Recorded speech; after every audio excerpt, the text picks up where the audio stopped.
Welcome back, episode 18, Backstage with Oso. You're here, as always, with Andrew and... Jake, what up? How are we today? Good, bro. How you been? Good, man. Good. I feel re-energized. We had a pretty big weekend. I had a pretty big weekend. Some people had bigger weekends than others. Yeah, you go to these regional towns for shows and, vodka Red Bulls are the thing. So, that damaged me. So I was out for the count on Sunday and a little bit slow Monday, public holiday here. So, yeah, kind of took it as a little bit of a reset day, then straight back into work mode and getting stuff done. Yeah, nice. What about yourself, man? How's the week flowing out? Yeah, not too bad. Quite busy so far, which is good. Always exciting when there's stuff going on, which is positive. But I'm just keen to see where things go. Yes, sir. It's good. Some wild stuff happening this week. Before we get into that, song of the week for you. What is it? Song of the week is by an artist called Liah, Liah, and the song is called Bring It Back. Bring It Back. Yeah, it's kind of like this almost bass housey, kind of housey vibe, but it's a really sick track. Check it out on Spotify. It came out, I think, late September 28th, I think it was. Yep. So it's almost within the week. Yeah, that's actually pretty good. Yeah. That's good for me. I got to be honest, I actually don't know when this song came out. I think it was late September. I could be wrong. So, song of the week for me is Sharing Locations, Meek Mill, Lil Durk, and Lil Baby. Oh, I think I've heard it. Man, it's just a hype track. It's like the track that you put on when you're ready to go out and you're like, okay, yeah, we're feeling ourselves. Let's go. Nice. It's gas. It's gas. Yeah, sick. So, that's song of the week for me this week, man. So, pretty wild. Sick. And what else has been going on in your world? So I've been doing a little bit of researching for the pod this week and stuff like that. Perusing over some of the things that I wanted to have a bit of an open conversation about.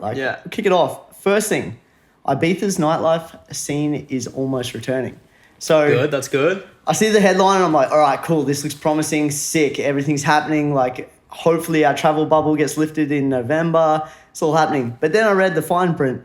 And they're going pretty much into the same restrictions that we currently have here in Queensland, which is 75% capacity, masks on at all times, including on the dance floor. The only time you can take your mask off is if you're having a drink or seated. So they said no dancing, did you say? So you can dance, but with the mask you have to wear a mask.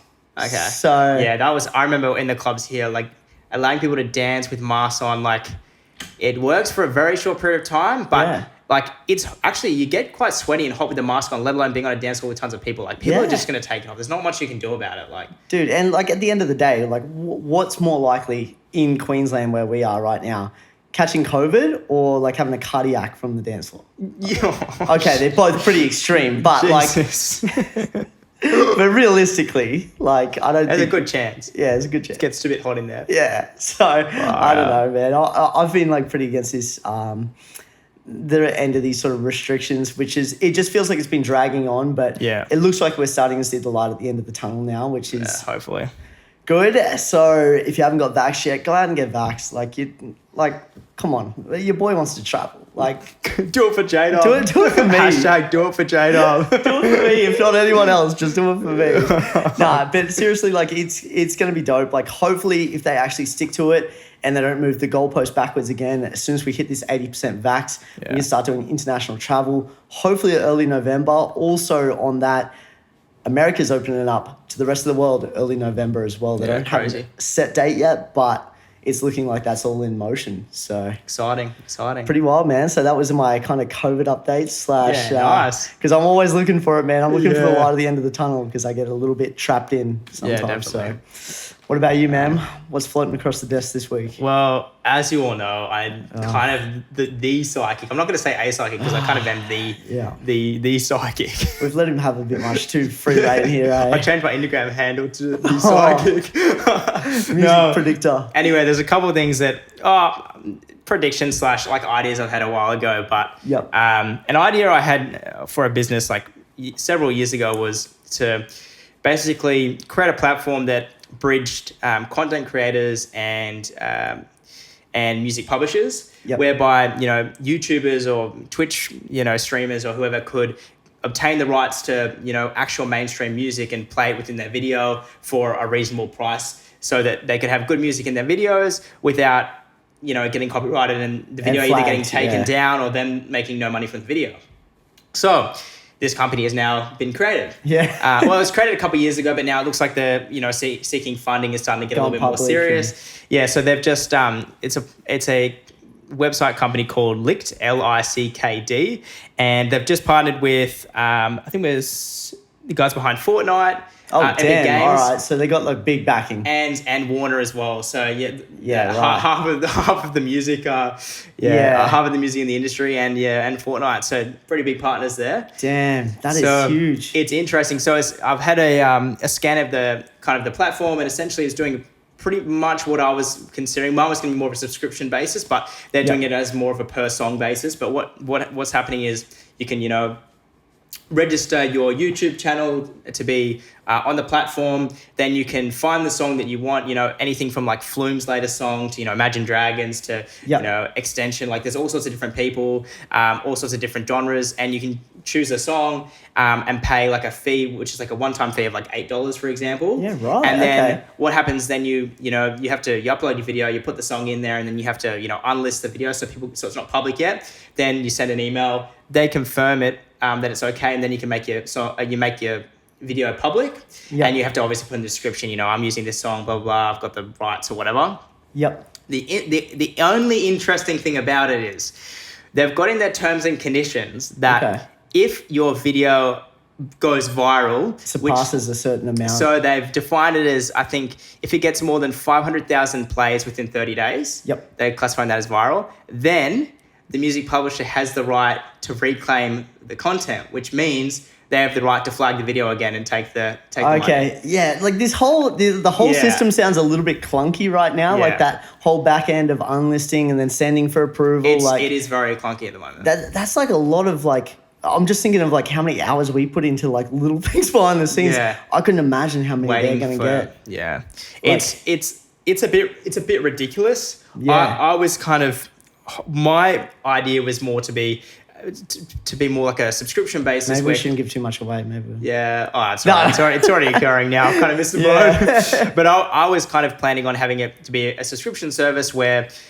content creators could access different music depending on how well known they were. So, up to a certain subscribers get access to this pool of music, up to this subscribers get access to this better music. And then this level of subscriber gets access to the higher tier of music, the more mainstream. Yeah. And the reason behind it is, if someone like Mr. Beast or PewDiePie or like Jake Paul or someone puts your song in their video, it's like, you as a music producer is also majorly benefiting from that, because there's a 100%. Whole different pool of people that have listened to your song now that might be like, oh damn, what was that song? I'm gonna add it to my Spotify or whatever. And actually listen to it. Well, they heard it in a different context, like exactly, and that can change your mood for a whole song. Exactly. So it seems like my thought process was, charge content creators the entry level content creators, so people that are from 0 subscribers to maybe like a couple 100,000, charge them a subscription fee, but incentivize the bigger YouTubers to come on there for free.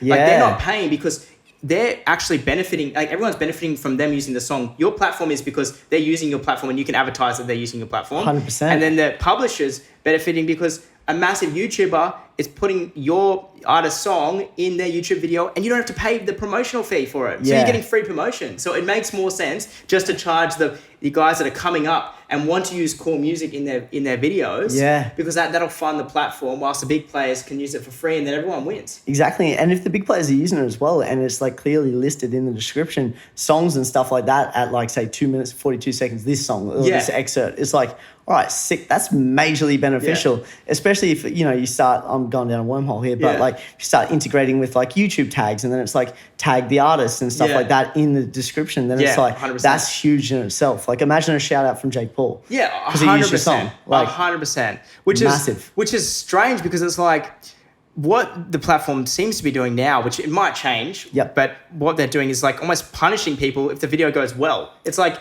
hey, thanks for putting the song on there. Oh, thanks for giving it so much exposure. It's gone viral. Oh my God, thank you so much. Now we're going to take all the money. And it's like, that's kind of Wild West shit right there. It's kind of a bit like, it's kind of a bit silly, to be honest. Like it doesn't make sense. Like if you're a YouTube, okay, well this is the other problem, right? Let's say you're a beginner YouTube, you got a couple hundred, not a couple 100,000. You got a couple thousand subscribers. You go, oh, I'm going to buy this, let's say Imagine Dragons song, $8, put on my video. Oh, I know that if it gets over 500,000, okay, like that's all good. Like I probably won't get that because I'm just a beginner. Like I'm getting like maybe 10, 20,000 on a video. Yep. All of a sudden you post that video, it goes 500,000. You're like, oh, cool. Okay, well, I just lost a bit of revenue from that video, but oh no, it's all good. I'm growing. You start growing so you lose all your income from that video. Yeah. Then you start growing as a YouTuber. You no longer want to use these songs because you're getting demonetized. Demonetized for every video you make, and you don't want to take the risk that hey, if I do well on this YouTube video and I do my job really well, I'm actually going to lose all my money from it. So you're like, counterintuitive. You're buying songs to make sure your videos do better, but you don't want them to do too good because if they do too good, you lose all the money. Man, that is such a whack clause. Like, I get that they might want to renegotiate and get a higher percentage out of it, but just to have the on the basis that they can just take it. Yeah. Fuck that. Yeah, and I mean 500,000 views, like. It seems like a lot, but it's not that much. Like a lot of people go viral and get more than that over just stupid stuff. So my dumb TikTok went 5.9 million. Exactly. And that is fucking dumb. I'm still collecting followers off that it's just useless to me. Hashtag do it for J-Dub. Yeah. Hashtag do it for J-Dub. Get back. But anyway, it's just anyway, I just don't think that they've structured it correctly. Maybe it's going to get changed. I hope it does because hopefully for their benefit. I mean, they've got a lot of major investors on, so they're probably thinking at this level. So we'll see what happens. But that's my prediction. You watch, see if it changes. Maybe they listen to this podcast. All right. We got Warner on board. We're sponsor us. That's pretty interesting. Like the whole Fortnite thing. I don't know if you've seen this as well. The Fortnite Balenciaga collab. Oh no way! Yeah, dude. Oh what? No, I didn't see that. We're talking like. It's basic as hell. Like to describe it for the listeners, a Fortnite logo plus a Balenciaga logo, and I can't even remember what the price point was. I think it's like $400 US for a shirt, maybe like $700 for a hoodie. Yeah, so pretty. I'm like high price. Yeah, very Balenciaga, but man, Balenciaga is on the ball for that young person thing. Like if you're gonna ball out and you're gonna get something, it's like.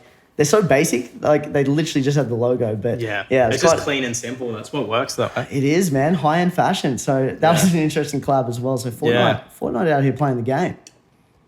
I like it, man. Love to see it. Talking about investing and stuff on this front. So this is a bit of an interesting one. So Drake actually invested in Dave's Hot Chicken restaurant chain.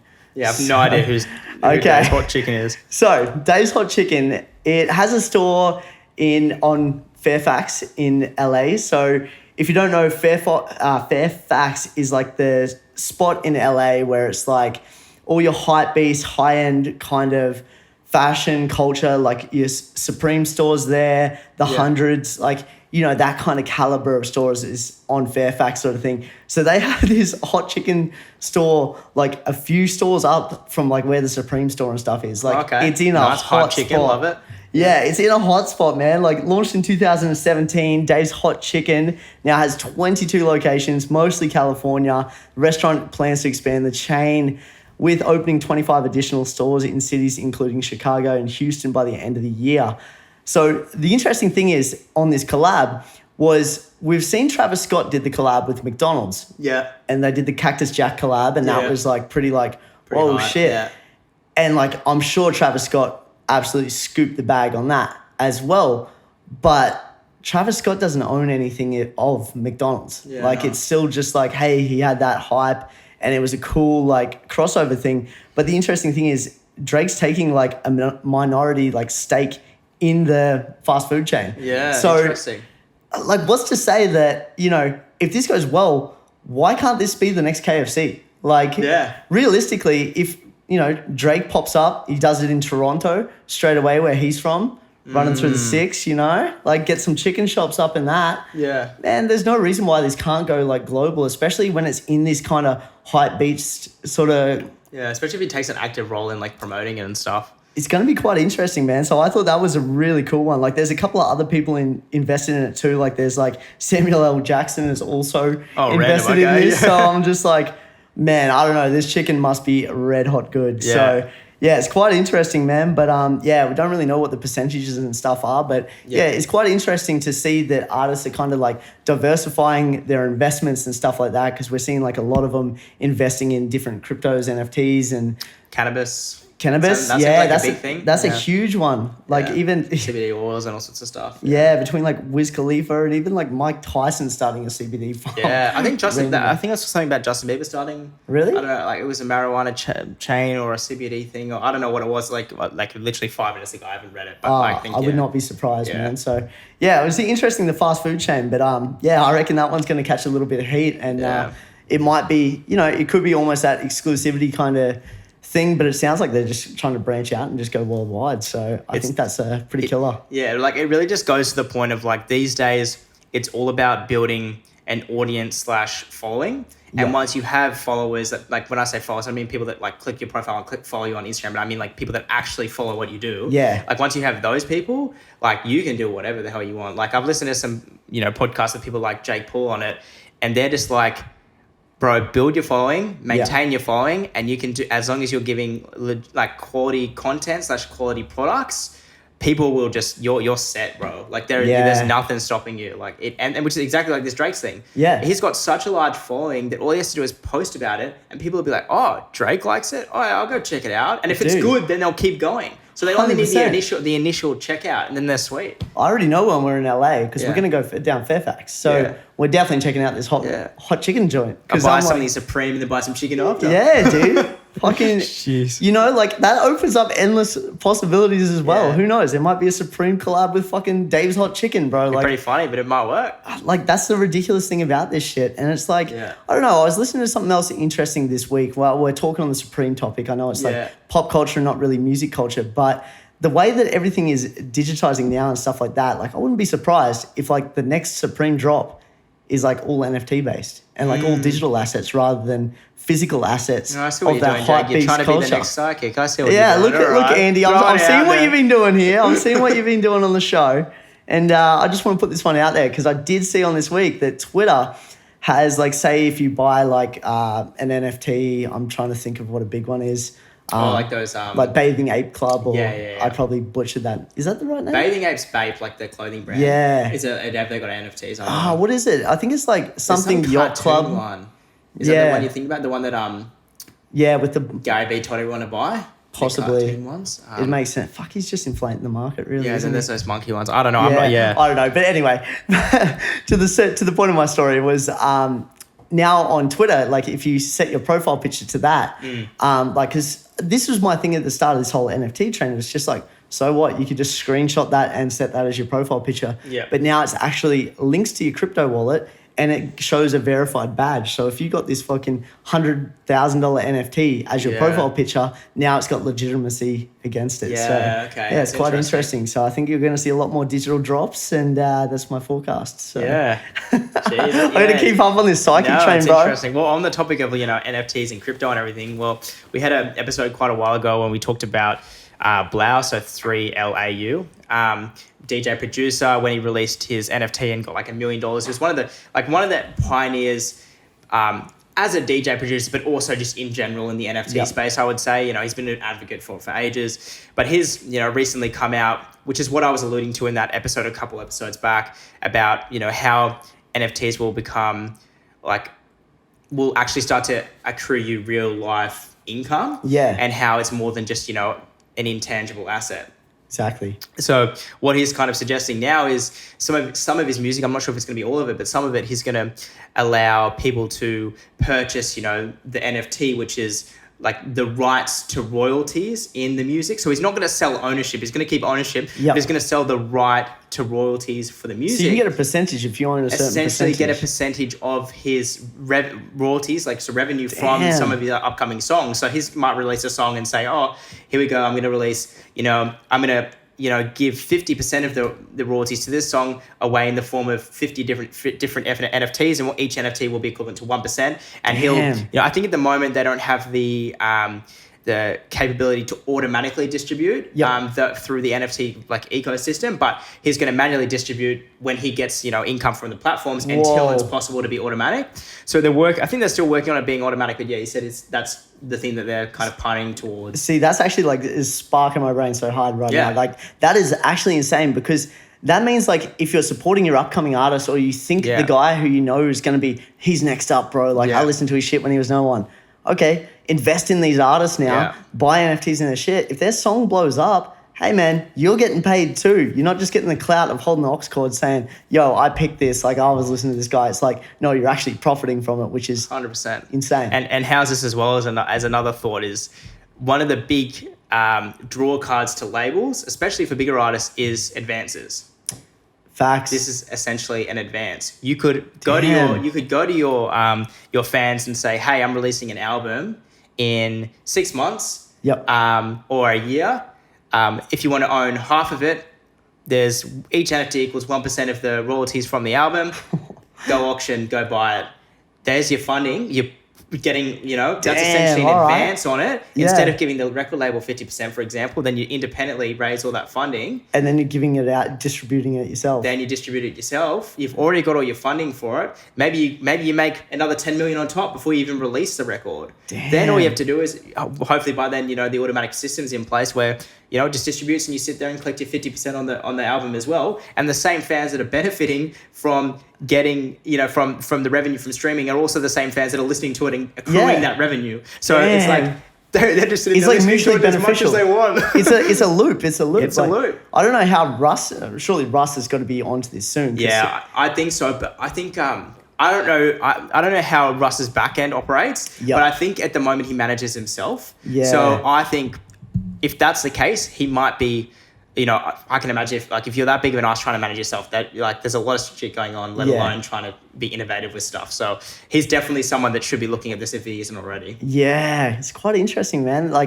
And that's crazy because I think the initial NFT thing to me looked like a fad. And it looked like a thing. But now it's like, okay, there's actual value in this shit now. Yeah, 100%. So now it's like, all right, cool. If there is something, then... Yeah. Well, even like for, smaller up-and-coming artists, what if someone goes, let's say up-and-coming artists, like let's say, okay, Jakes goes, or yourself, you go, oh, hey, I've got a track coming out January 30th or whatever.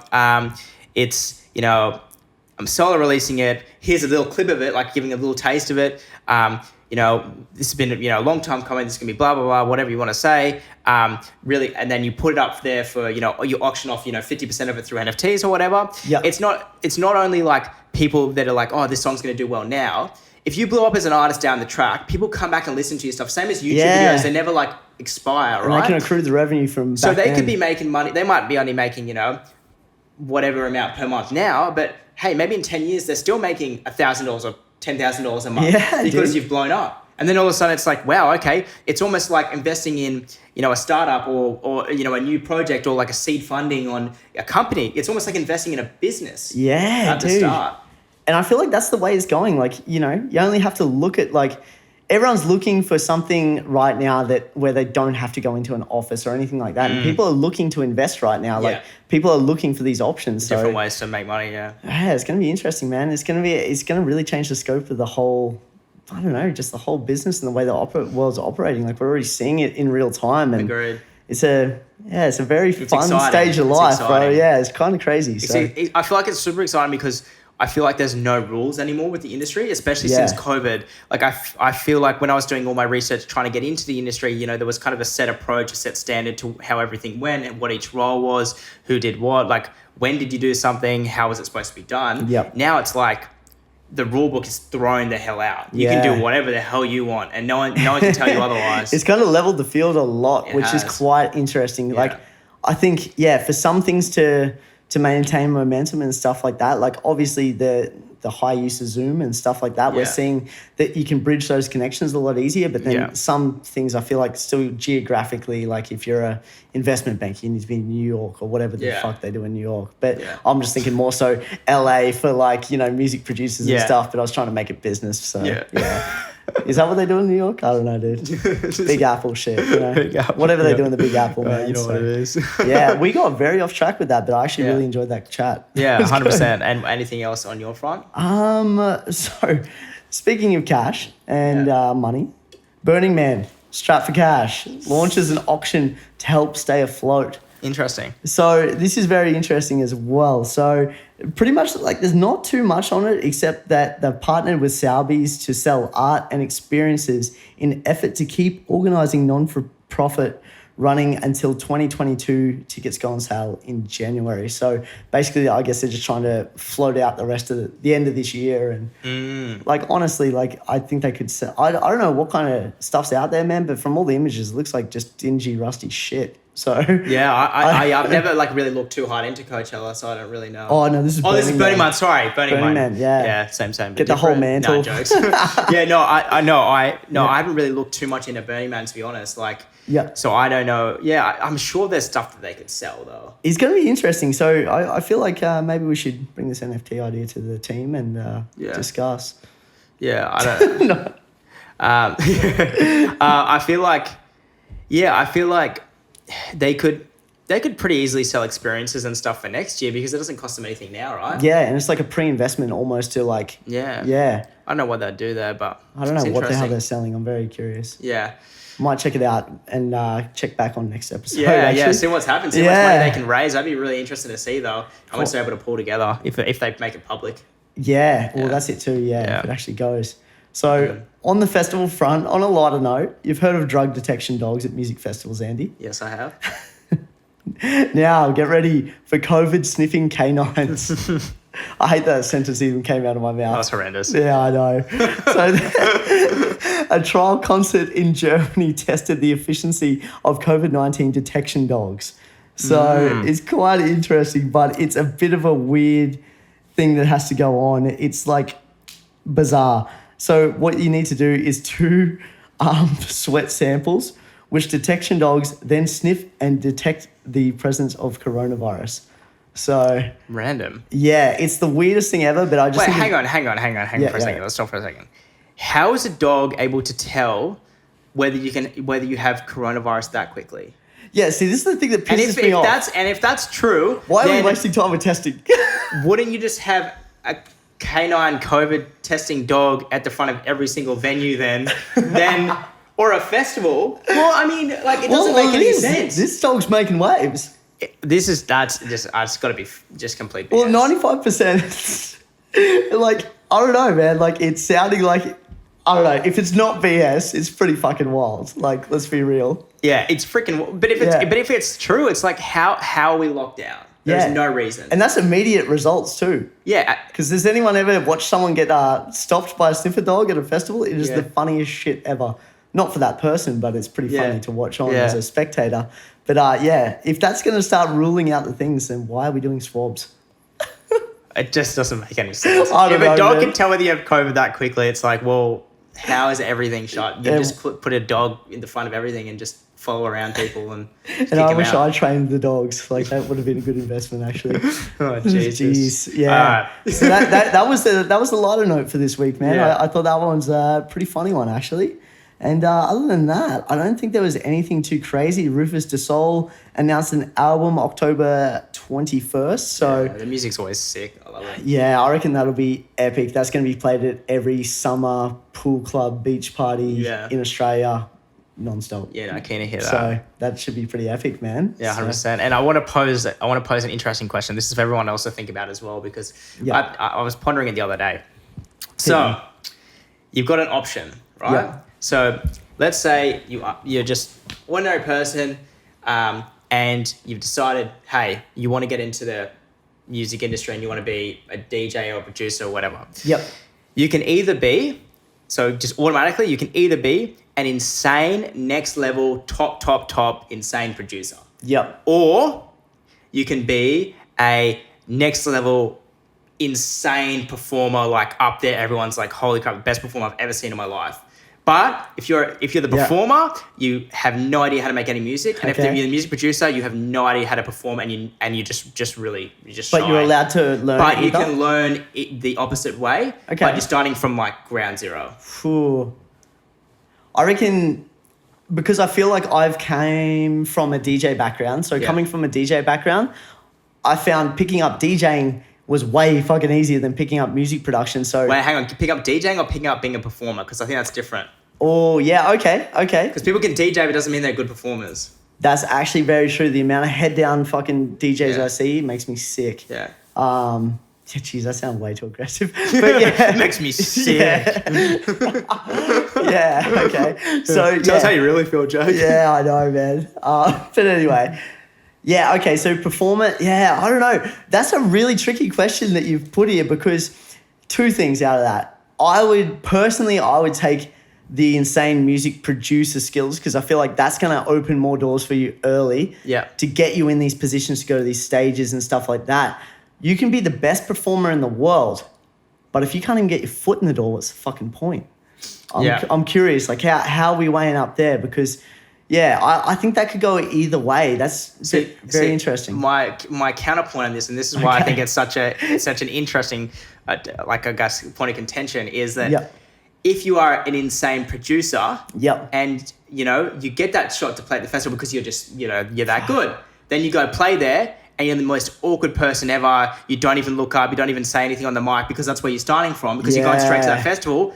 Then you've just tarnished your name immediately, and then you might not get rebooked, even though you're best producer ever.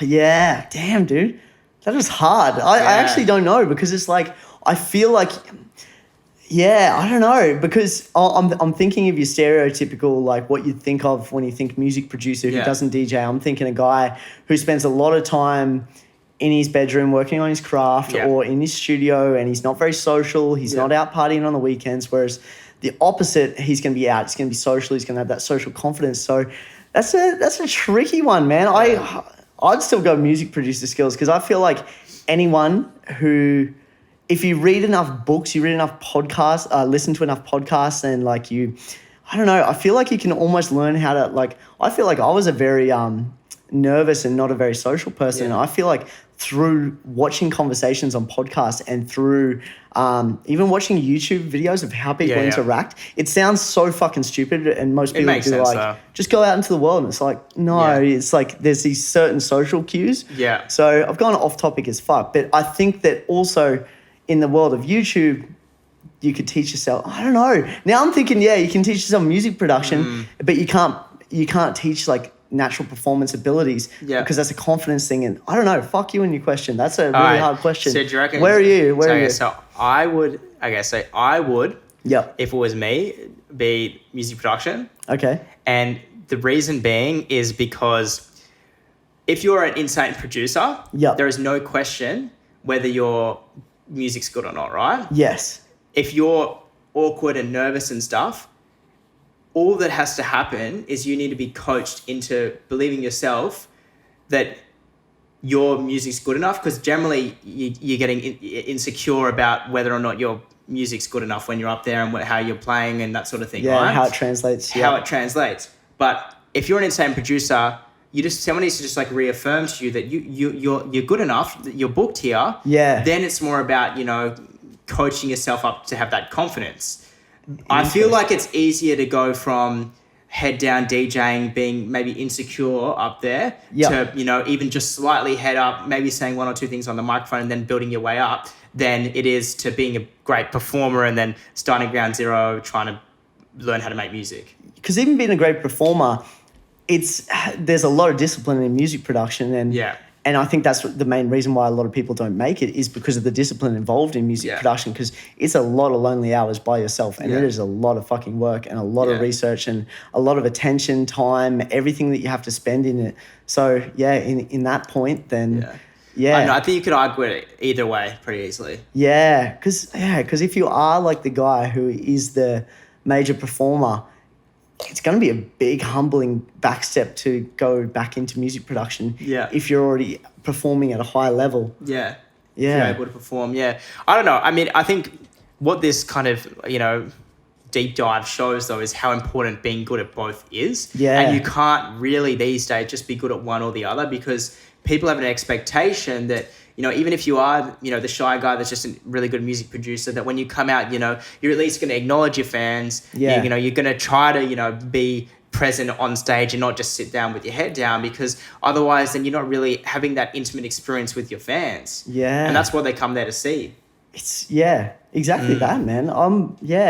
I think it's like always that thing. So it's like when you're coming up in anything, whether you're starting a business, whether you're a DJ, you're a producer, whatever, you have to wear so many different hats in the Yeah. business. It's like, you know, in the start and even now, like it's still like you do your own sort of edits on your photos. Like if you need to do like a certain color grade to stay on theme, or you need to, you know, produce like graphic design stuff because you don't have the resources or the money to, you know, fund all these things. So it's like I think like in the natural production, the natural progression of most people's career is they pick up all these different hats. And I think I struggle a little bit delegating which ones. So that's where you come in fantastic to delegate these things that sometimes I'll obsess too much time on. But yeah, I think that's a very interesting point, that you need to be good around the board. So it's like that saying, it's like jack of all trades, master of none. But the full thing of that is jack of all trades, master of none, but is better than Master at one? master of one. Yeah. Yeah, okay. Yeah, master at one. I think, yeah. So basically, and point proven in that example. Yeah. Yeah. It's interesting, right? To Good think deep about. dive. Yeah. Yeah, because I think a lot of people, you know, maybe get too stuck into one or the other. Yeah. But it's, you know, so important to be good at everything and bring a different experience every time. You know, like you said, you know, even just from things not as basic, but just as simple as making an edit of a track that someone else couldn't do because they don't know how to make music. Yeah, exactly. And then that separates you there. Or standing up on the table instead of not standing up on the table, separation there. Exactly. There's all these little things that, you know, it seems minor at the time, but they all add up. Yeah. And then it's all different opportunities for content. It's all different opportunities for all sorts of different things. Like we've experienced, you know, like when you did the edit for Gel, you know, 2 gigs ago, like that was the piece of content. Yeah. And we didn't plan that. We didn't think that was going to be, but it just turned out to be the piece of content. Yeah. But if you hadn't have made that edit, then you probably wouldn't have got the reaction that we got, and then it wouldn't have been a piece of content. Yeah. It's pretty crazy. And that was just one of them things that was just head down just in the studio, not even thinking about what it could be. It was just like, honestly enjoying the process of just making music, which is just super dope. Yeah. Which is good. So on that front, we're pushing forward, man. We got some exciting stuff coming up. We got a official remix coming out, I think in December. I'm not too sure yet. Yeah. We'll see dates for that soon. But out soon. That one's pretty exciting, and we got some other stuff tied up in label land right now. But as soon as that starts to... everyone's working. We also got Riley coming out with a track next month, and we got Deacon coming out with a track as well soon. Yes, sir, Deeks. But it's all going, which is exciting. Yeah, lots of contract reading. Yeah. Fun. Yeah, you've been doing a lot of back end in the not legal department. What would you call it? Management, reading over shit. Yeah, reading over shit department. The reading over shit department. You've been killing. So it's been all right. Much appreciate your efforts there, bro. It's awesome. So, moving up, man. Yeah. Anything else you want to bring up this week, or see him next week? I think I'm pretty cool for this week. Hey, I think that was a really cool chat. If you don't know anything about the NFT space, well, now you got a little bit of an intro to that, and also do some independent research and check that we're not talking shit, I guess. No, we're pretty good. I had to close it out on that. But what about yourself, man? Yeah, nothing too much. Just keen for coming weeks, seeing what happens with Australia, at least to see what's opening, what's not, and seeing what events go ahead, what don't. But really excited. I think we're kind of turning this corner now. So fingers crossed, we'll be able to pump it out for the rest of the year. Hashtag do it for J-Dub. Hashtag do it for J-Dub. Get the vax. On that note, we'll see you in episode 19 next week. Gang. Catches. Laters.